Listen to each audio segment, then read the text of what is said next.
نہ خوف، خوشیاں مناؤ جنت کی جس کا تم سے وعدہ کیا گیا تھا۔ اللہ کی ربوبیت پر اطمینان جب انسان کو ہو جاتا، میرا رب اللہ ہے، ربی اللہ، انسان کے لیے نہ کوئی کھٹکا، نہ کوئی خطرہ، نہ کوئی خوف، نہ کوئی حزن۔ جو کچھ ہو رہا ہے کس کے اذن سے ہو رہا ہے؟ اللہ کے اذن سے۔ اللہ کے اذن کے بغیر پتہ تک نہیں ہلتا۔ یہ کوئی اندھا بہرا مادہ نہیں ہے جس سے مجھے کوئی خوف ہو۔ اندھا بھینسا چلا آ رہا ہو اس سے تو ڈرنے کا ہر انسان کو ڈرنا چاہیے، نہ معلوم کس کو ٹکر مار دے۔ لیکن نہیں، اس کائنات کو چلانے والا ایک سمیع و بصیر خدا ہے، وہ جو میرا دوست ہے، میرا ولی ہے۔ اللہ ولی الذین آمنوا یخرجہم من الظلمات الی النور۔ اللہ اہل ایمان کا ولی ہے، ساتھی ہے، پشت پناہ ہے، مددگار ہے، حمایتی ہے۔ بتائیے جسے یقین ہو جائے کہ اللہ میرا مددگار، اللہ میرا محافظ، اللہ میرا پشت پناہ، اللہ میرا حمایتی، اس کے لیے کوئی خوف ہوگا؟ اس سے کوئی ڈر ہوگا؟ میں مثال دیا کرتا ہوں ایک بہت سادہ، پنجاب کے دیہات کی۔ تو بڑا چودھری ہے اور کوئی غریب کسان ہے۔ اس غریب کسان کے جانوروں کو ہر وقت اندیشہ ہوگا چوری کا، کوئی میری بھینس کھول کر نہ لے جائے، کوئی میرا بیل کھول کر نہ لے جائے۔ لیکن جس کے بارے میں یہ سب کو معلوم ہو کہ وہ جو بڑا چودھری ہے وہ اس کا دوست ہے۔ چینل مونیٹائز کرنا ہے ہو جائے گا، کیونکہ اب آپ یوٹیوب شارٹس بنا کر بھی اپنے چینل کو مونیٹائز کر سکتے ہیں، وہ بھی بڑی آسانی سے۔ ابھی سیکھو ایپ کھولو اور جانو۔ وائرل ہے وہ اس کا دوست ہے۔ اس کی بچیا کو کوئی خوف ہوگا؟ اس کی بھینس پر کوئی ہاتھ ڈالے گا؟ اسے کوئی اندیشہ ہوگا؟ نہیں۔ کیوں؟ کہ وہ بڑا چودھری، بڑا اس کا یہاں کا سردار، جاگیردار، سب کو معلوم ہے وہ میرا دوست ہے، کوئی میرے خلاف اقدام نہیں کر سکتا۔ اس دنیا میں یہ چھوٹی سی بات اگر آپ کے دلی اطمینان اور سکون کا باعث بن سکتی ہے تو ذرا تصور کیجئے۔ میں لفظ تصور استعمال کروں گا صرف اس لیے کہ اس کا ہم جس کو کہتے ہیں ادراک اور شعور کر نہیں سکتے، اگر کے ساتھ کر سکتے۔ اگر یقین ہو کہ اللہ میرا مددگار اور یقین ہو کہ اللہ ہر آن میرے ساتھ ہے، پھر کوئی خوف؟ کس کا خوف؟ کوئی شے اللہ سے بالا تر ہے؟ کوئی قوت اس سے زیادہ طاقتور ہے؟ کوئی اس کے ارادے کو بدلنے والا ہے؟ کوئی اس کی مشیت کے آڑے آنے والا ہے؟ یہی بات ہے جو حضور نے فرمائی، یہ ایمان کا حاصل ہے لب لباب، کہ دیکھو اچھی طرح اس بات کو ذہن نشین کر لو۔ اگر تمام انسان مل کر تمہیں کوئی نقصان پہنچانا چاہے، نہیں پہنچا سکتے مگر جو کچھ اللہ نے لکھ دیا ہو، اور تمام انسان مل کر تمہیں کوئی نفع پہنچانا چاہے، نہیں پہنچا سکتے مگر وہ شے جو اللہ نے طے کر دی۔ آپ پھر میں کہوں گا ذرا تاریخ کیجئے، اسے فرض کیجئے، اسے سوچئے۔ اگر اس حدیث پر ہمارا دل ٹھکا ہوا ہو تو کسی سے ڈر ہوگا؟ یہ مجھے نقصان نہ پہنچا دے، یہ میری رپورٹ خراب نہ کر دے، یہ میری انکریمنٹ نہ رکوا دے، یہ میرا یہ نہ بگاڑ دے، یہ میرا یہ نقصان نہ پہنچا دے۔ اس کا ڈر، اس کا ڈر، اس کا خوف، اس کی خوشامد، اس کے لیے جا کر طرح طرح سے اپنی عزت نفس کو ذلیل کروانا اس کے سامنے، یہ سب کچھ کیوں کرتا ہے انسان؟ جب سمجھتا ہے کہ اس کے ہاتھ میں میرا کوئی نفع ہے، اس کے ہاتھ میں میرے لیے کوئی ضرر ہے، یہ مجھے کوئی غضب پہنچا سکتا ہے، یہ مجھے کوئی نقصان پہنچا سکتا ہے، یہ میرا کوئی کام بنا سکتا ہے، یہ میری کوئی ضرورت پوری کر سکتا ہے، اسی کا نام شرک ہے۔ جہاں آپ نے یہ سمجھا کہ غیر اللہ کے اندر کوئی طاقت موجود ہے، وہی شرک ہے۔ بتوں سے تجھ کو امید خدا سے نو امیدی، مجھے بتا تو صحیح اور کافری کیا ہے؟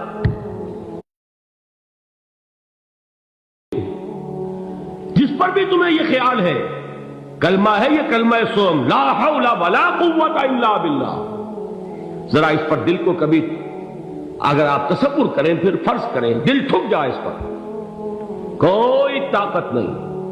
یہی بات تھی جو شیخ عبد القادر جیلانی رحمۃ اللہ علیہ نے اپنی وصیت میں اپنے بچے سے کہی.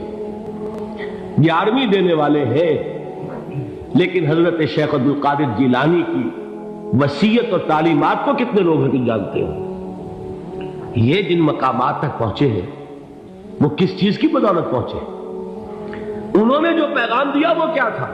اے میرے بچے، جس طریقے سے قرآن مجید میں حضرت لقمان کی نصیحتیں جو ہے نقل کر دی گئی ہیں، میں یہ عرض کروں گا بالفرض اگر قرآن حضرت عبد القادر جیلانی کے بعد نازل ہوا ہوتا تو شیخ عبد القادر کی یہ نصیحتیں بھی قرآن میں درج ہوتی. اتنی اونچی نصیحتیں ہیں.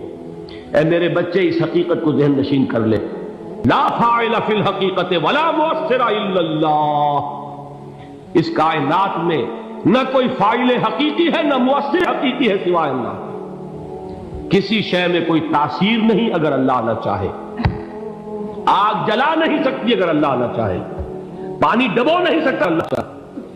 زہر ہلاک نہیں کر سکتا اگر اللہ نہ چاہے. کوئی چیز فائدہ نہیں پہنچا سکتی اگر اللہ نہ چاہے. تو در در پہ کیوں سر جھکاتے ہو؟ در در پر کیوں جبیں سائی کرتے ہو؟ سب کے سامنے کیوں ہاتھ پھیلاتے ہو؟ ایک اللہ سے مانگو. ایک اللہ کے سامنے زمین پر اپنی جبین رکھو. لا فاعل فی الحقیقت ولا مؤثر الا اللہ.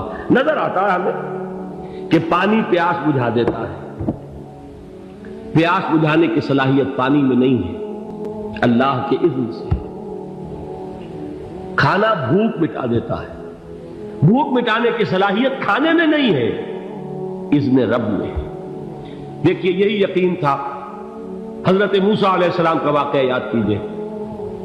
سامنے سمندر آ گیا، قوم دیکھتی ہے پیچھے کہ گرد و غبار کا طوفان.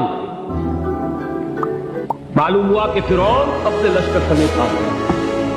لشکر جب چلتا تھا تیز رفتاری کے ساتھ تو گرد و غبار کا جو طوفان اٹھتا تھا اس کا تصور کیجیے. اور لمحہ بلمحہ وہ قریب آ رہا تھا. پوری قوم نے کیا کہا؟ اے موسیٰ انا لمدرکون، اے موسیٰ ہم کو پکڑے گئے. قرآن مجید میں تو یہاں وہ باتیں نہیں لکھی ہیں، لیکن تورات میں یہ درج ہے کہ بنی اسرائیل جھگڑنے لگے، دست و گریبان ہو گئے موسیٰ کے ساتھ. موسیٰ نے یہاں مروایا لا کر، اس سے تو ہم ہی بہتر تھے. وہاں کھانے کو ملتا تھا، زندگی تو تھی، بیگار ہم کر رہے تھے، موت تو نہیں تھی. اب جو کچھ ہوگا اس کا تصور کرو، جس طریقے سے ہمارے ٹکڑے اڑائے جائیں گے. تو لڑ رہے ہیں حضرت موسیٰ علیہ السلام سے. یہ تورات کی تفصیل ہے. قرآن میں صرف اتنا آیا ہے، پریشان ہو کر انہوں نے کہا انا لمدرکون، موسیٰ ہم کو پکڑے گئے. اس وقت موسیٰ کا جواب کیا ہے؟ کلا ان معی ربی سیہدین. نہیں، میرے ساتھ میرا رب ہے، وہ راستہ دے گا. بتائیے کہاں راستہ نظر آ رہا ہے؟ یہ ہے ایمان بالغیب. راستہ نظر نہ آئے تب اللہ پر یقین ایمان ہے. جیب میں پیسے ہوں اور تب دل کو اطمینان ہے تو ایمان کس پر ہوا؟ پیسے پر، اللہ پر نہیں. جب وسائل و ذرائع نہ ہو اور پھر یقین ہو کہ اللہ مسبب الاسباب ہے، وہ اسباب کا پابند نہیں ہے، وہ اسباب کا محتاج نہیں ہے، اسباب اس کے محتاج ہے. اگر یہ یقین ہے تو اللہ پر ایمان ہے. یہ نہیں ہے تو تمہارا ایمان اسباب پر ہے، وسائل پر ہے، ذرائع پر ہے، مادیات پر ہے، اللہ پر نہیں. اس وقت کہاں راستہ تھا؟ کوئی راستہ تھا؟ سمندر ہے اور ادھر سے لشکر آ گیا ہے. کلا ان معی ربی سیہدین. اب دیکھیے ایمان کہہ دینا آسان ہے، ہوا معکم اینما کنتم، جہاں کہیں بھی تم ہوتے ہو اللہ تمہارے ساتھ ہوتا ہے. لیکن اس کا یقین قائم ہو جائے تو زمین و آسمان کا فرق واقع ہو جائے. یہی بات ہوئی حضور کے ساتھ. غار ہے، چھپے ہوئے ہیں محمد رسول اللہ اور آپ کے وہ یار غار ابو بکر صدیق رضی اللہ تعالی عنہ. اقبال نے حضرت ابو بکر کی شان میں چند اشعار کہیں صرف، لیکن واقعہ یہ ہے کہ بھاری بھاری نظموں پر اور قصیدوں پر بھاری ہے. طویل ترین نظمیں اور قصیدے ہوں ان پر بھاری ہے. ہمتیں ابو بکر کی ہمت جو ہے کشت ملت را چو ابر، جیسے بارش سے کھیتی اپجتی ہے، ابو بکر کی ہمت اور عزیمت اس امت کو اسی طرح سینچنے والی ہے۔ ثانیے اسلام و غار و بدر و قبر، پڑوسیوں کو بتانا پڑے گا کہ ہم بھی گھس کر قبر، وہ دوسرے تھے اسلام میں، دوسرے پہلے کون تھے؟ انا اول المومنین، حضور فرماتے سب سے پہلا ایمان لانے والا میں، دوسرے ابو بکر۔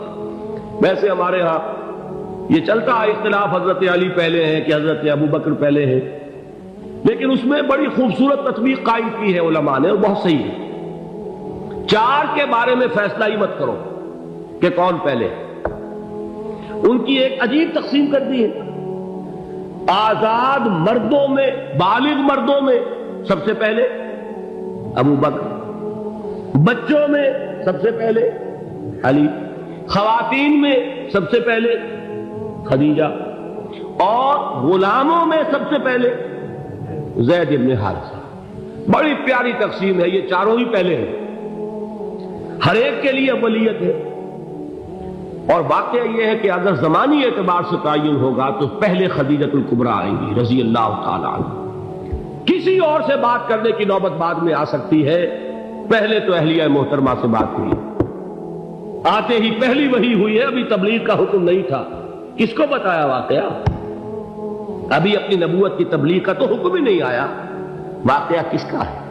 وہ خدیجہ کا ہے۔ جب کہا ہے کہ خشیت علی نفسی، مجھے اپنی جان کا اندیشہ ہے، تو کیا جواب دیا خدیجہ نے رضی اللہ تعالی عنہا؟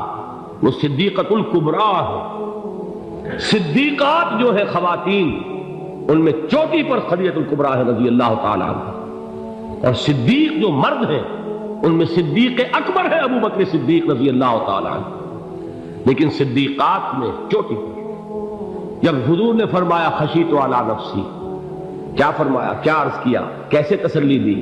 نہیں نہیں، اللہ آپ کو ضائع نہیں کرے گا، آپ غریبوں کے ہمدرد ہیں، آپ مساکین کے تکالیف رفع کرنے والے ہیں، آپ بیواؤں کی سرپرستی کرتے ہیں، آپ مسافروں کی خدمت کرتے ہیں، اللہ آپ کو ضائع نہیں کرے گا۔ یہ یقین ہے اس خاتون کے اندر۔ خیر وہ ایک علیحدہ بات ہو جائے گی۔ میرے دل پر حضرت خدیجہ رضی اللہ تعالیٰ عنہ کی شخصیت کا بڑا گہرا نقش ہے، جو وہ کوئی اور ہی وقت اور موقع ہوا تو بیان ہوگا۔